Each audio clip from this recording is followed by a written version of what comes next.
Hi, எல்லாம் எப்படி இருக்கீங்க?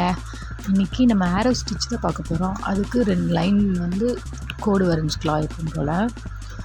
இப்போது அந்த கோட்டுக்கு சென்டர்லேருந்து ஒரு லாங் லூப், தென் ஒரு லாக், அப்படியே கீழே ஒரு லாங் லூப் எடுத்து அதுக்கும் லாக் போட்டுக்கலாம். லாங் லூப், தென் ஒரு குட்டி லாக்.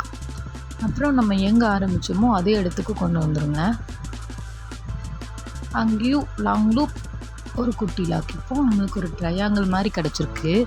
இப்போ அந்த ட்ரையாங்கிளோட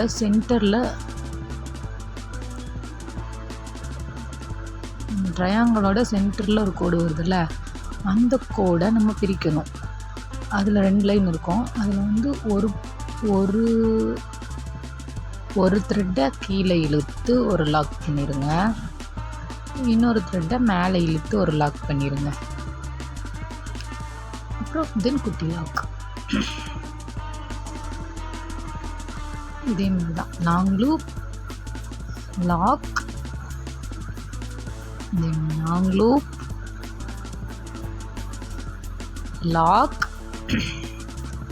அப்புறம் நம்ம எங்கே ஆரம்பித்தோமோ அங்கேயே வரணும். Long loop, lock. இந்த 2 கொடை பிரிக்கணும். கீழே ஒரு கோட்டில் இழுத்து ஒரு லாக்கு, இந்த மாதிரி நல்லா இழுத்துக்கோங்க. இழுத்து ஒரு லாக். அப்புறம் மேலே அந்த நூலை கொஞ்சம் மேலே தள்ளி ஒரு லாக் பண்ணிடலாம். ஒரு செயின், அப்படின்னு ஒரு குட்டி லாக். இதே மாதிரி எல்லாமே போட்டுக்கலாம். நெக்ஸ்ட் வீடியோவில் சில்க் த்ரெட்டில் எப்படி போடுறதுன்னு பார்க்கலாம்.